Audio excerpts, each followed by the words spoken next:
The Panama Canal is a remarkable feat of engineering that connects the Atlantic and Pacific Oceans through the narrow Isthmus of Panama in Central America.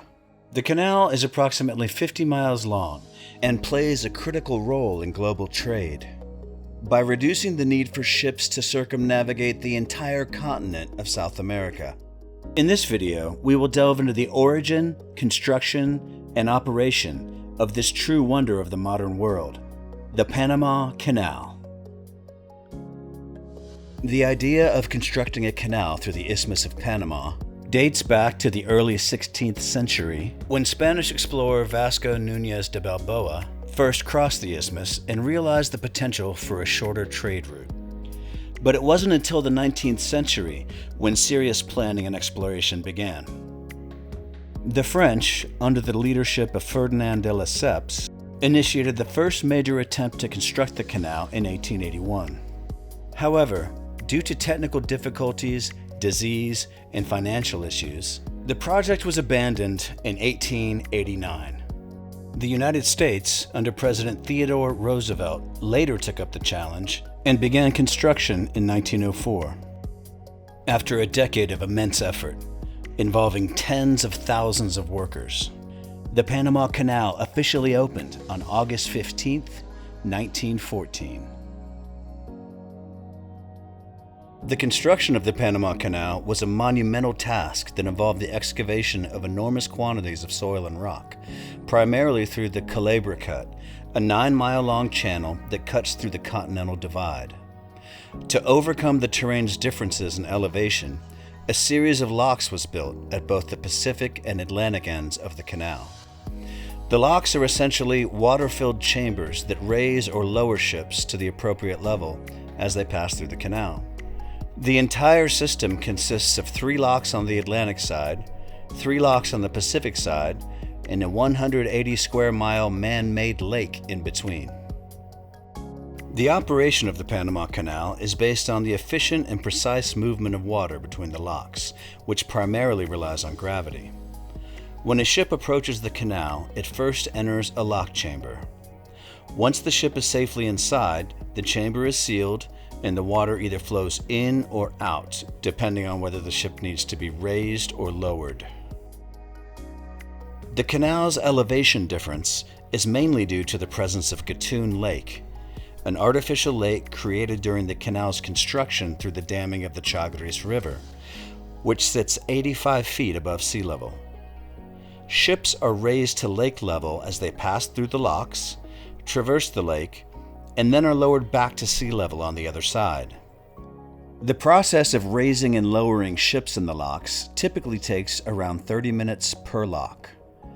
The entire transit through the canal can take anywhere from 8 to 10 hours, depending on factors like the size of the ship, weather conditions, and canal traffic. As global trade increased and shipping vessels grew larger, the original canal design could no longer accommodate the demands of modern shipping. In response, the Panama Canal Authority initiated the Panama Canal Expansion Project, which was completed in 2016. The expansion added a 3rd set of locks, known as the Cocoli locks on the Pacific side and the Agua Clara locks on the Atlantic side. These new locks are larger and able to accommodate much bigger ships known as New Panamax vessels. The new locks also feature water-saving basins, which reuse 60% of the water in each lock cycle, significantly reducing the canal's overall environmental impact. The Panama Canal is a vital link in global commerce, and its strategic importance cannot be overstated, since it plays a crucial role in military logistics. The United States has long recognized the canal's significance and as a result maintained control over the canal zone until the end of the 20th century. The ability to move warships between the two oceans with ease gave the United States a crucial advantage in both world wars, as it facilitated quicker responses to emerging threats and enabled the rapid deployment of military assets. The canal also bolstered U.S. influence in the Western Hemisphere, asserting American presence and control over an essential trade route. As international commerce expanded in the post-war decades, the canal became an essential conduit for the movement of goods between the Eastern and Western hemispheres. The rise of China as a global economic power and the increasing significance of Asia-Pacific trade have made the canal even more essential to commerce. Today, the Panama Canal remains a vital artery for international trade, linking global markets and facilitating economic growth. Its strategic importance has evolved from being primarily a military asset to a critical component of global commerce, reflecting the changing dynamics of geopolitics and international relations. As the world continues to develop, the canal's role in shaping the future of world trade and geopolitics will undoubtedly continue to evolve.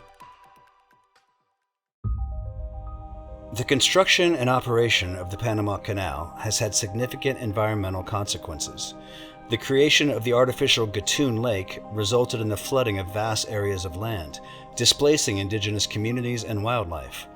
Additionally, the canal has disrupted natural water flow patterns, leading to the loss of some freshwater species. However, the Panama Canal Authority has taken steps to mitigate these impacts. In addition to the water-saving basins implemented in the expanded locks, the authority has also launched reforestation projects, wildlife monitoring programs, and initiatives to promote environmentally sustainable practices. And the impassable rainforests around Gatun Lake are one of the few areas today where many native Central American plant and animal species can be best observed, undisturbed in their natural habitats. The construction of the canal led to the influx of tens of thousands of workers from around the world, which significantly impacted the demographics and culture of Panama. The canal did contribute to the country's economic growth, providing revenue from tolls, tourism, and related industries. But there was also significant loss of life during the canal's construction, as thousands of people perished due to accidents, disease, and harsh working conditions. Malaria and yellow fever were rampant in the region, claiming the lives of at least 25,000 workers, engineers, and managers alike. Many of these workers were from the West Indies, as well as Europeans lured by the promise of high wages. Even when the United States took over and, under the leadership of Medical Officer Dr. William C. Gorgas, made significant strides in combating malaria and yellow fever, the death toll during the American construction period still reached in excess of 5,000 people. The Panama Canal is an engineering marvel that transformed global trade and transportation, and its construction and operations showcase human ingenuity and perseverance on a grand scale. While the canal incurred significant environmental, social, and human costs, it nevertheless stands today as a vital link in the global economy and a true wonder of the modern world.